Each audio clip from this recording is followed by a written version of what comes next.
other parts of the Christian church, women have found it easier to gain acceptance, but when the ministry is in the area of spiritual healing, acceptance is harder to gain. Wales on Sunday went to Ystradgynlais in the Swansea Valley to visit two women who are ordained ministers of the Temple of Light Church. Marian Butler first became aware that she was being called to a healing ministry when she was in her late teens. For most of her childhood, she'd been a weak and sickly child, but this gave her an intuitive sympathy with sick people, and during those early years, Marian also became aware of the psychic powers which she's channeled into her healing work. As the number of patients increased, Marian felt more and more strongly that her healing ministry should be set in a purpose-built church, and with characteristic determination, she set about raising the finance and having the church built. It opened last year, and in an area of work often perceived as shrouded in mystery, it's a very solid testimonial to her faith. But for nearly 40 years, Marian's own home was the church. What really made me realise that I was being called was that I heard a voice say, "Follow me, and I will make you fisher of men." That's what I was told, and I believed it then and I believe it now, more now than ever.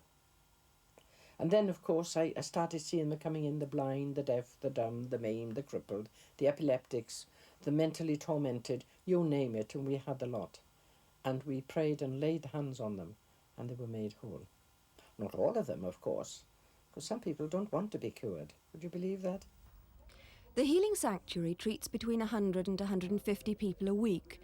They come to a place which has its own aura of calm, where words are chosen for their comfort and inspiration, and colour for its healing properties, helping patients to prepare themselves to work with the spiritual healers. When they first come to us, they're in a terrible state. They're lonely, depressed, frightened, they're full of bereavement, full of shock. The first thing they must do to them is to counsel with them, and above all, to share the love of God.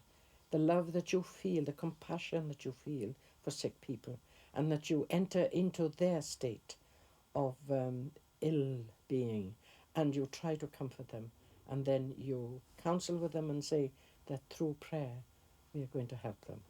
Without the Holy Spirit, I couldn't do anything. It is the power of the Spirit that enables mankind to get better. I don't give a patient any tablets, I don't give them medicine, I don't give them an injection. I just talk to them, and I practice the laying on of hands. There is one very special thing that I was compelled to do many years ago.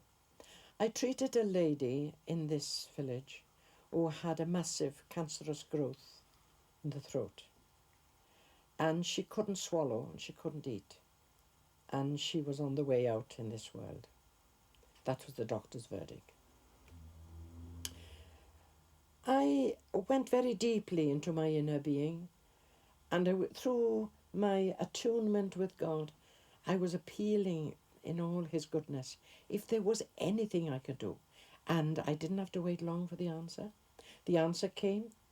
If Jesus of Nazareth had turned the water into wine at the wedding feast of Cana of Galilee, what was to stop us from asking God to turn the water into medicine that they could take?